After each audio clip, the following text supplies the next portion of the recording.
Middle east में जारी संघर्ष का आज 15वां दिन भी बेहद तनावपूर्ण रहा। जी हां, आपको बता दें कि हालात लगातार गंभीर बने हुए हैं। वहीं अंतर्राष्ट्रीय स्तर पर बड़ी खबर यह है कि अमेरिका के समुद्र में फंसे रूसी तेल और पेट्रोलियम उत्पादों की खरीद के लिए 30 दिनों की विशेष छूट की घोषणा भी की गई है, जो वैश्विक ऊर्जा बाजार को प्रभावित कर सकती है। नमस्कार, बहुत स्वागत है आप सभी का लोकल 7 न्यूज में और मैं हूं आपके साथ मेघा। चलिए इन ताजा अपडेट्स के साथ शुरू करते हैं आज की ये खास रिपोर्ट।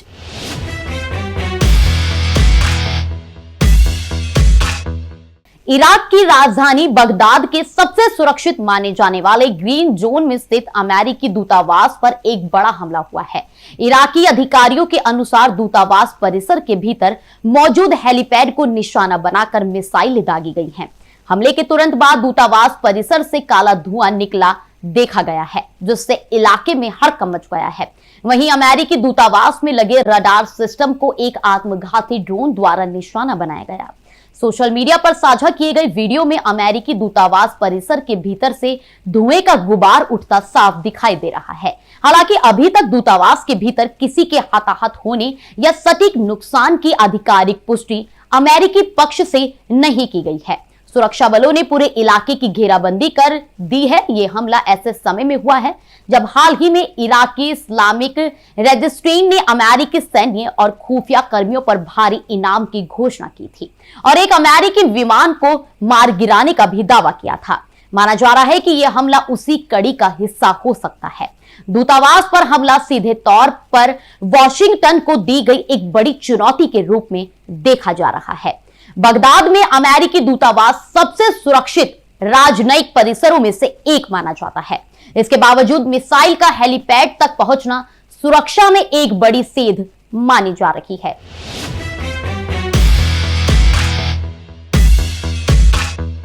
इस बीच अमेरिकी राष्ट्रपति डोनाल्ड ट्रंप ने मोजतबा खामनेई को लेकर बयान दिया है। उन्होंने कहा कि खामनेई अभी जिंदा है। हालांकि उन्होंने यह भी दावा किया कि वह शायद गंभीर रूप से घायल हो सकते हैं, लेकिन किसी न किसी रूप में जीवित हैं।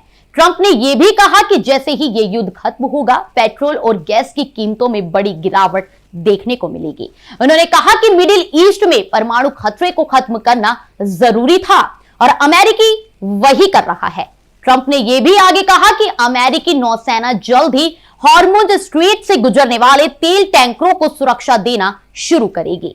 जब उनसे पूछा गया कि युद्ध कब तक चलेगा, तो उन्होंने कहा कि वह समय नहीं बता सकते, लेकिन अमेरिका सैन्य रूप से तय समय से काफी आगे है। अमेरिकी राष्ट्रपति डोनाल्ड ट्रंप ने एक वीडियो जारी किया है, जिसमें अमेरिकी सेना को ईरान के खार्ग आइलैंड पर बमबारी करते हुए दिखाया गया है। यह वही जगह है जहां से ईरान की करीब 90% तेल की सप्लाई दुनिया भर में की जाती है।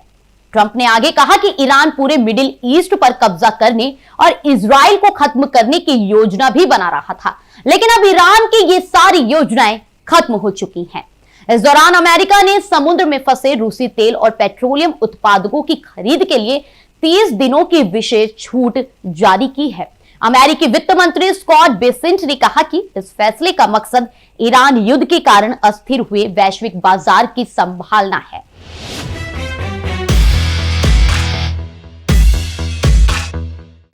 वहीं लेबनान के स्वास्थ्य मंत्रालय के अनुसार इजरायली हमलों में अब तक 700 से ज्यादा लोगों की मौत हो चुकी है, जिनमें आपको यह भी बता दें कि करीब 100 बच्चे भी शामिल हैं।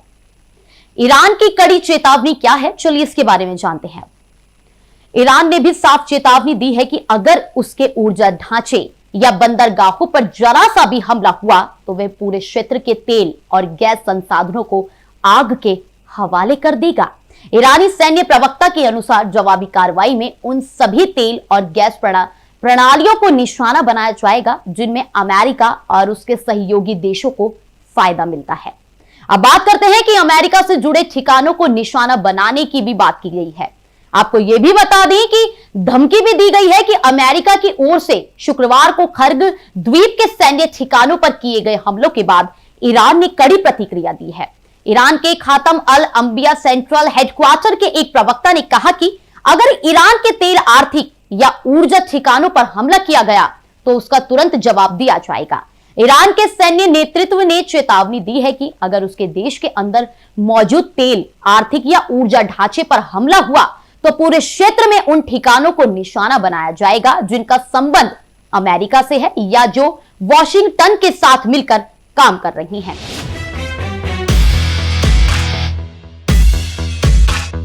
अमेरिका से जुड़े ठिकानों को निशाना बनाने की धमकी। आपको बता दें कि अमेरिका की ओर से शुक्रवार को खर्ग द्वीप के सैन्य ठिकानों पर किए गए हमलों के बाद ईरान ने कड़ी प्रतिक्रिया दी है। ईरान के खातम अल अंबिया सेंट्रल हेडक्वार्टर के एक प्रवक्ता ने कहा कि अगर ईरान के तेल, आर्थिक या ऊर्जा ठिकानों पर हमला किया गया तो उसका तुरंत जवाब दिया जाएगा। ईरान के सैन्य नेतृत्व ने चेतावनी दी है कि अगर उसके देश के अंदर मौजूद तेल, आर्थिक या ऊर्जा ढांचे पर हमला हुआ तो पूरे क्षेत्र में उन ठिकानों को निशाना बनाया जाएगा जिनका संबंध अमेरिका से है या जो वॉशिंगटन के साथ मिलकर काम कर रही हैं। खातम अल अंबिया हेडक्वार्टर के प्रवक्ता ने साफ ये भी कहा कि ईरान के ऊर्जा या आर्थिक ढांचे पर किसी भी तरह का हमला हुआ तो तुरंत जवाबी कार्रवाई होगी।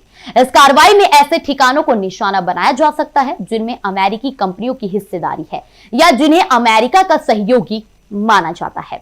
इसी के चलते सेंट्रल दुबई में एक बार फिर हलचल मच गई है जब इंटरसेप्ट की गई मिसाइल का मलबा एक इमारत के बाहरी हिस्से से टकरा गया। दुबई मीडिया ऑफिस ने बताया कि यह घटना उस समय हुई जब एयर डिफेंस सिस्टम ने एक हमले को सफलतापूर्वक रोक दिया था। उसी इंटरसेप्शन के बाद उसका कुछ मलबा गिरकर सेंट्रल दुबई की एक इमारत के सामने वाले हिस्से से टकरा गया। अधिकारियों के मुताबिक स्थिति पूरी तरह नियंत्रण में है। इस घटना में ना तो आग लगी है और ना ही किसी के घायल होने की खबर है। अब बात करें तो अमेरिका को अब तक कितना नुकसान हुआ है उसके बारे में चलती विस्तार से जानते हैं।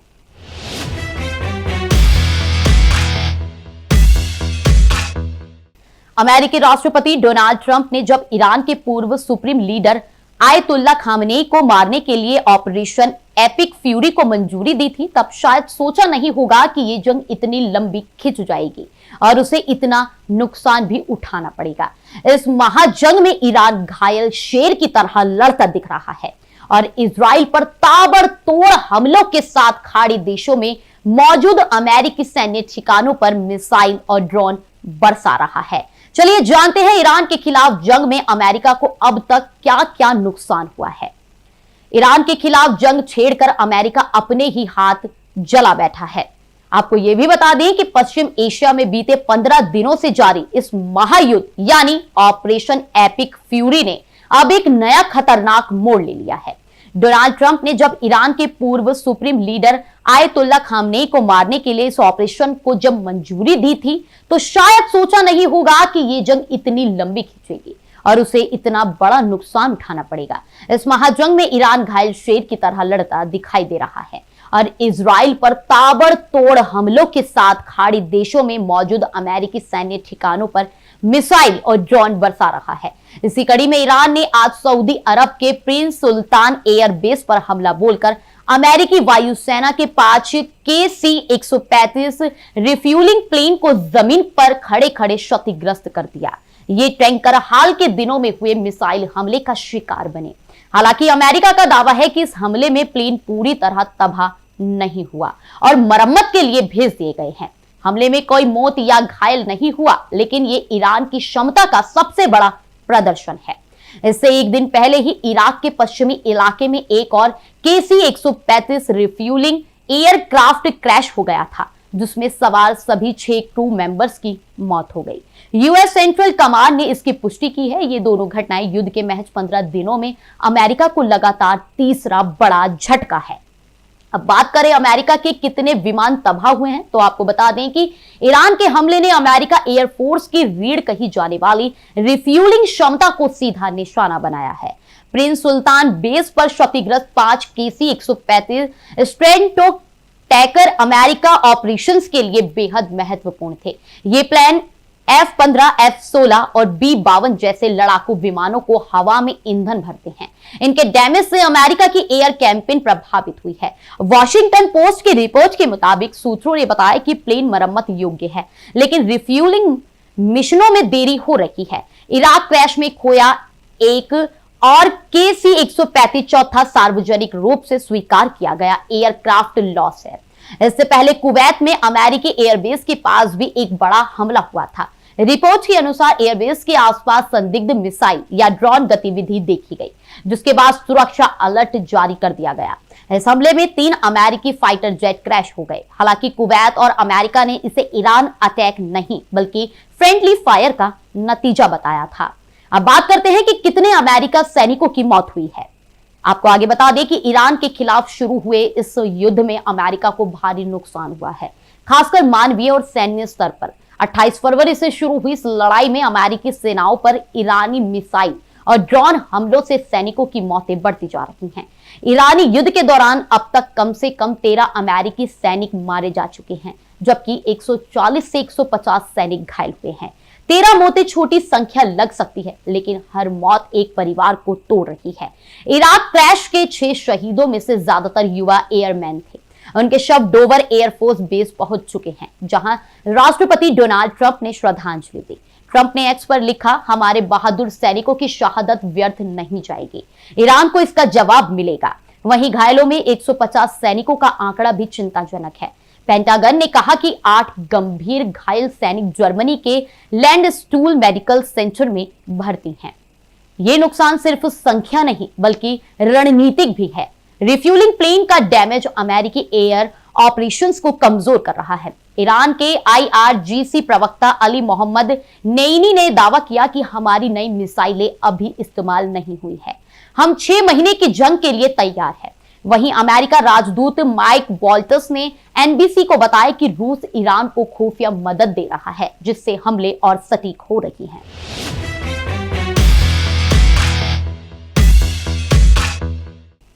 अब बात करते हैं अमेरिकी खजानों पर इसका कितना भारी असर पड़ा है इस जंग से।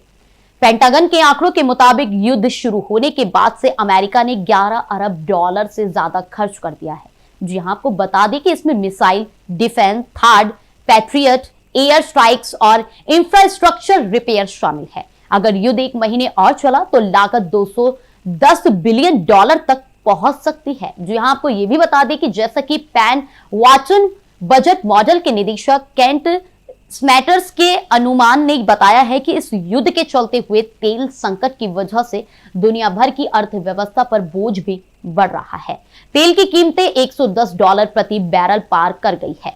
बीमा कंपनियां शिपिंग रूट्स पर प्रीमियम बढ़ा रही हैं। विशेषज्ञों का मानना है कि पश्चिम एशिया में बढ़ते सैन्य तनाव के बीच अमेरिका को अपने ठिकानों की सुरक्षा के साथ साथ कूटनीतिक प्रयास भी तेज करने होंगे, क्योंकि लंबे समय तक सैन्य टकराव क्षेत्र को और अस्थिर कर सकता है। कुवैत से लेकर इराक और सऊदी अरब तक अमेरिकी ठिकानों पर हुए हमलों ने यह साफ कर दिया है कि क्षेत्र में सुरक्षा हालात तेजी से बदल रही हैं। फाइटर जेट से लेकर नौसैनिक बेड़ों तक को निशाना बनाया जाने की घटनाएं इस बात का संकेत है कि संघर्ष अब पारंपरिक युद्ध से आगे बढ़कर नई तकनीकों और रणनीतियों के दौर में प्रवेश कर चुका है।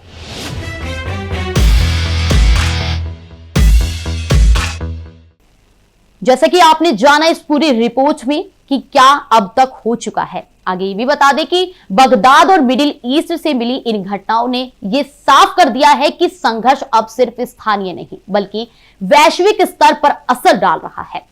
अमेरिका और उसके सहयोगी क्षेत्र में अपनी रणनीति और सुरक्षा को मजबूत करने में लगे हैं, लेकिन खतरा अभी टला नहीं है। इस रिपोर्ट में मेरे साथ इतना ही। मुझे दीजिए इजाजत, फिर मुलाकात होगी एक बड़ी रिपोर्ट के साथ। जब तक के लिए देखते रहिए लोकल 7 न्यूज।